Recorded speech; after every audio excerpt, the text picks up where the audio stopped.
आप सब मेरे ऑनलाइन बहन भाइयों को एक बार फिर से जय मसीह की। इस सुबह के सुंदर समय परमेश्वर ने एक बार फिर से हम सबको जीवित रखा, अपने परिवारों में रखा और मिलने का मौका दिया। उसका धन्यवाद करेंगे, उसकी स्तुति करेंगे। और आइए आज हम प्रार्थना करते हैं। सर झुकाइए। धन्यवाद मेरे महान और सामर्थी जीवित परमेश्वर, तेरे पवित्र नाम को धन्यवाद करता हूँ प्रभु। सुबह के सुंदर समय मेरे राजा, जितने मेरे बहन भाई ऑनलाइन इस प्रार्थना को सुने प्रभु, प्रत्येक जन के प्रभु जी जीवन में तेरा बढ़ा हुआ हाथ काम करे प्रभु जी। प्रभु कोई तंगी में, कोई परेशानी में हो प्रभु, उसके जीवन में उल्लास को भर दे प्रभु जी। जैसे प्रभु जी तू हमेशा मेरे राजा हमें संभालता है प्रभु, आज के दिन भी प्रभु तो हमारे परिवारों को, हमारे बच्चों को प्रभु, हमारे बुजुर्गों को, हमारे जवानों को, हमारे स्त्रियों को अपना पवित्र आत्मा उड़ेल दे प्रभु, ताकि प्रभु तेरी सामर्थ पाकर प्रभु जी हम तेरे पीछे चल सकें प्रभु जी। प्रभु जी मैं विश्वास करता हूँ प्रभु, जितने ऑनलाइन इसे सुने प्रभु जी, वो सब तेरे वचन में चलने के लिए अपना जीवन को समर्पण में आए प्रभु जी। प्रत्येक जन को छू ले, ताकि पवित्र आत्मा में तेरा ये वचन सुनकर उनके हृदय में काम करने पाए और दिन भर मनन करने पाए, घर से बाहर निकलने और अंदर आने मदद करना प्रभु जी। प्रभु जी मैं सारा आदर, सारी महिमा तुझे देते हुए छोटी सी विनती तेरे प्यारे बेटे मेरे उद्धार करता यीशु नासरी के नाम से मांग कर पा लेता हूँ पिता, आमीन।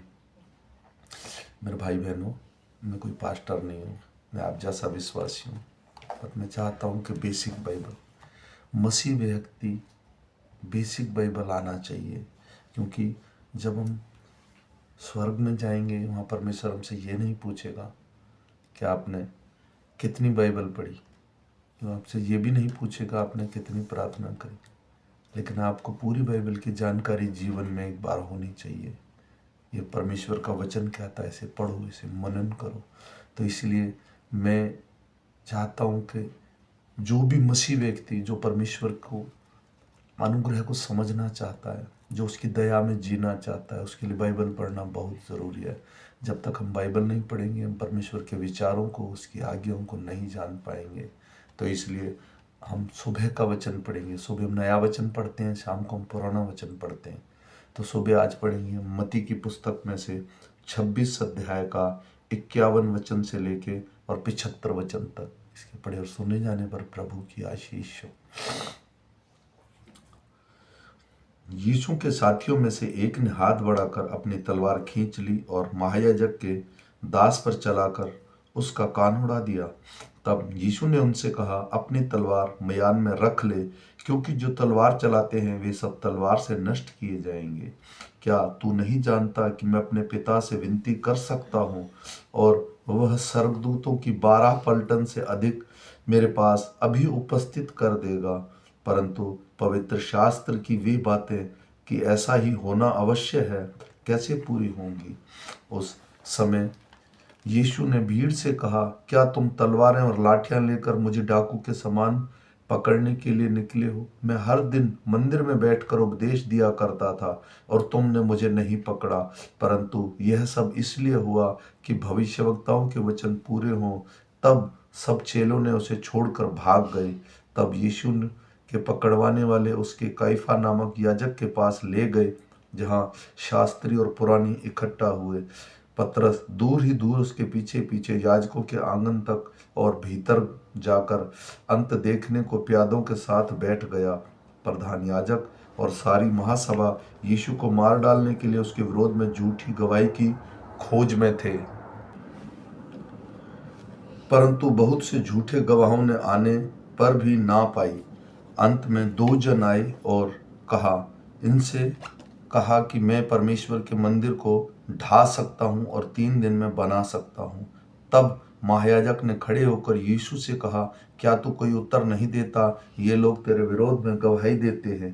परंतु यीशु चुप रहा और महायाजक ने उससे कहा, मैं तुझे जीवित परमेश्वर की शपथ देता हूँ कि यदि तू परमेश्वर का पुत्र मसीह है तो हमसे कह दे। यीशु ने उससे कहा, तूने आप ही कह दिया, वरन मैं तुमसे भी यह कहता हूँ कि अब से तुम मनुष्य के पुत्र को सर्वशक्तिमान के दाहिनी ओर बैठे और आकाश के बादलों पर आता देखोगे। इस पर महायाजक ने अपने वस्त्र फाड़े और कहा, इसने परमेश्वर की निंदा की है, अब हमें गवाहों की क्या प्रयोजन। देखो, तुमने अभी यह निंदा सुनी है, तुम क्या सोचते हो। उन्होंने उत्तर दिया, यह वध होने के योग्य है। तब उन्होंने उसके मुंह पर थूका और उसे घूंसे मारे। दूसरों ने थप्पड़ मार के कहा, हे मसीह, हमसे भविष्यवाणी करके कह कि किसने तुझे मारा। पतरस बाहर आंगन में बैठा था कि एक दासी उसके पास आई और कहा, तू भी यीशु गलीली के साथ था। उसने सबके सामने यह कहते हुए इनकार किया, मैं नहीं जानता तू क्या कह रही है। जब वह बाहर डेवढ़ी पर गया तो दूसरी दासी ने उसे देखकर उससे जो वहां थे कहा, यह भी यीशु नासरी के साथ था। उसने शपथ खाकर फिर इनकार किया, मैं इस मनुष्य को नहीं जानता। थोड़ी देर के बाद वे जो वहां खड़े थे पतरस के पास आकर उससे कहा, सचमुच तू भी इन्हीं के साथ का एक है, क्योंकि तेरी बोली तेरा भेद खोल देती है। तब वह धिक्कारने और शपथ खाने लगा, मैं उस मनुष्य को नहीं जानता। और तुरंत मुर्गे ने बांग दी। तब पतरस ने यीशु की कही हुई बात को स्मरण आया, मुर्गे के बांग देने से पहले तो 3 बार मेरा इनकार करेगा। और वह बाहर जाकर फूट फूट कर रोया। आमीन। मेरे भाई बहनों, जिस तरह से रात को हमने शाम का वचन पढ़ा और हमने कल पढ़ा था, आज जो हमने पढ़ा है मेरे भाई बहनों, आज के वचन से जो मैंने सीखा, प्रभु यीशु ने कहा, जो तलवार चलाते हैं वो तलवार से ही नष्ट किए जाएंगे। दूसरी कि अगर मैं परमेश्वर से अपने पिता से प्रार्थना करूं तो वो मेरे लिए 12 पलटने स्वर्गदूतों की भेज देगा। तीसरा हमने सुना, यीशु को पकड़ के जब काइफा याजक के पास ले गए तो उसने पूछा, क्या तू परमेश्वर का पुत्र मसीह है। प्रभु यीशु ने कहा, तूने खुद ही कह दिया। चौथी चीज, जब पतरस ने पहले कहा था, मैं मरने तक तेरे संग रहूंगा, लेकिन प्रभु यीशु ने उससे कहा, मुर्गे की बांग देने से पहले तू मेरा 3 बार इनकार करेगा, तो वो इनकार भी हुआ। तो मैं विश्वास करता हूँ कि आज हमने जो ये सारी बातें सीखी और सुनी, आज जो प्रभु यीशु मसीह इस वचन के द्वारा पकड़वाया गया है, तो अगर हम शाम का वचन पढ़ते हैं तो वो बलियां हैं।